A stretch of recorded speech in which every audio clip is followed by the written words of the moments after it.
When a fire broke out inside this house on October 27th, 3 Albert Lea police officers rushed inside, and in doing so, they saved a man's life. And even though the business is for sale, the owners say you don't need to worry about them closing up just yet. I'm outside the Fairfield Inn and Suites, which is one of the 6 places that was robbed earlier in the last 36 hours or so. The man has since given himself up a little more than an hour ago, according to police, and we're still working to confirm some more details about this situation. We're just under 90 minutes now remaining here in 2017, and we're just about to get things kicked off here. You can hear some folks cheering because we've got Channel 6 on here, of course, in the background. It's 2 days till Christmas, and all through the stores, folks are scurrying frantically in search of one gift more. Just by filling up your tank, you can help raise money for breast cancer research. I think it was about a year ago during one of our confirmation classes. It seemed like half of the students came to a Wednesday night wearing Crocs. And as Pastor Mark Needhammer will tell you, he's not a fan of these holy shoes. But when coming up with the theme for his faith formation classes this year, we decided we want to make this year all about being for our neighbors. We wanted to help the kids learn what it's like to be neighbor-minded. His students came up with a unique way to motivate the congregation to join in their food drive. They were all about it. They were ready to go and thought it would be fun. And then one of the students said, well, if we get so much, would you mind wearing Crocs? They brought it back, and I said, yes, if you get enough, I will wear Crocs. But they didn't stop there. After meeting their initial goal of 2,000 items, they kept going, and Pastor Mark's footwear got more extreme. Then not only were they Crocs, then we made them pink, and then someone bedazzled them. So during services last week, he put away his normal shoes and slid on his Crocs, teaching his students a lesson in helping their neighbors. It makes me feel really good about myself to know that I'm doing something, like I'm making a difference. Somebody's going to get this food and they're going to be happy. While making sure those in need have full stomachs this holiday season. And I think there is a genuine love and care for our neighbors, and sometimes it just takes a pink Croc challenge or the recognition that our neighbors really are in need. I've always liked to dance. My husband and I always like to dance. And dancing is something anyone who knows Millie Seaver will tell you she's quite good at. Yeah, always dancing. And at her 90th birthday party, we were out dancing because I love to dance too. But it was her unusual choice of dance partner, Austin Police Sergeant Kim Lenz, that's the talk of the town. When Sergeant Lenz saw Millie dancing in this parking lot, she pulled up her squad car, turned on the radio, got out, and started dancing along. The video was caught on the sergeant's dash cam and posted on the department's Facebook page on Thursday. Since then, it's raked in more than 21,000 views. My sister Terry had shared it, and I saw it there.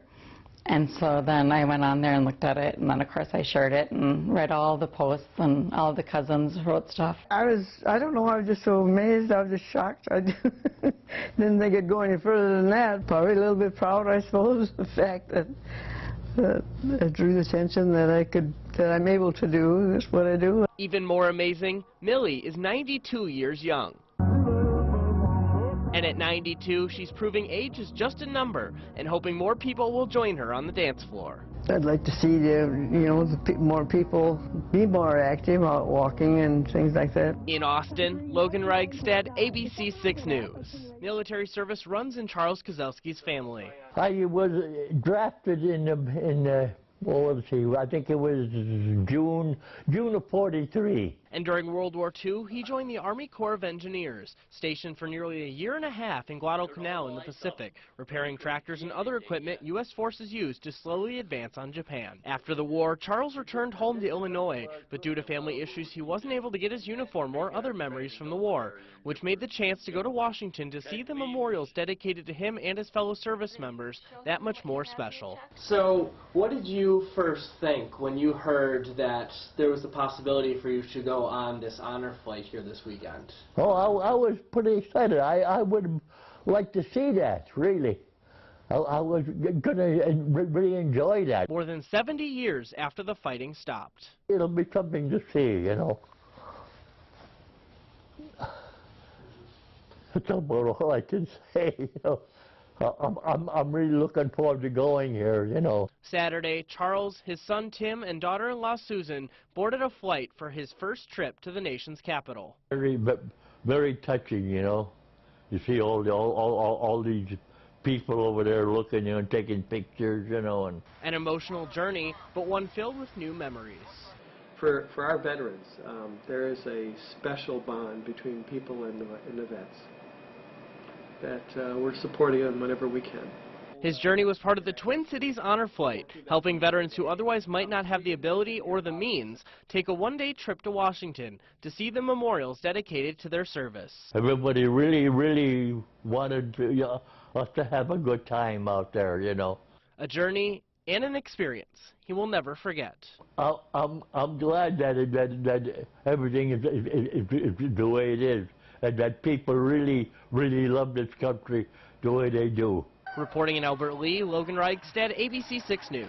It's one of the worst things any parent can experience, the loss of one of their children.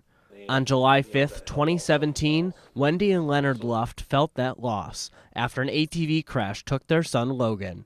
It's a story that captured the hearts of people across the region.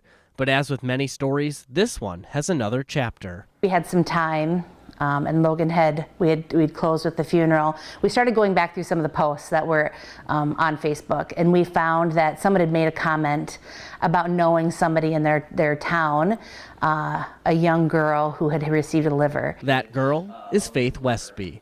During a visit to Rochester for a checkup, Faith's doctors made an unexpected discovery. She was diagnosed with a large atypical adenoma in the left side of her liver, and the right side of her liver had quite a few adenomas as well. So to get their daughter the new liver she needed, the Westbys went through the process of putting Faith on the organ transplant list.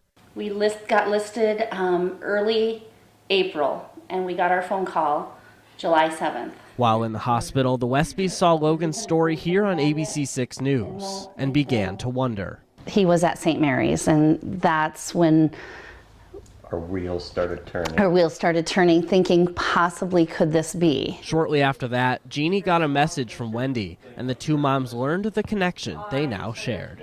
It was the most terrifying and exciting thing that I've ever had happen to us. It just scared us that what if they don't like us? What if they don't feel like we're taking care of Logan as well as we should? One of our greatest fears also of changes in her accepting to meet the Lufts was, will they be disappointed that the organ that their son gave went to a special needs child? The minute I talked to Wendy, that fear was gone.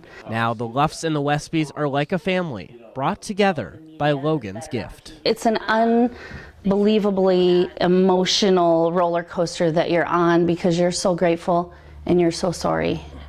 And there's an unbelievable amount of guilt that you feel for your child surviving.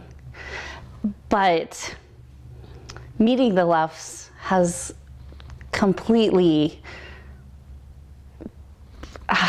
made that so much better. For us, every time we're with her and their family, we get to be with Logan. And that's a gift that we may have given them the gift of life through Logan's liver, but they've given us the gift of hope, knowing that we have somebody that we get to hang on to.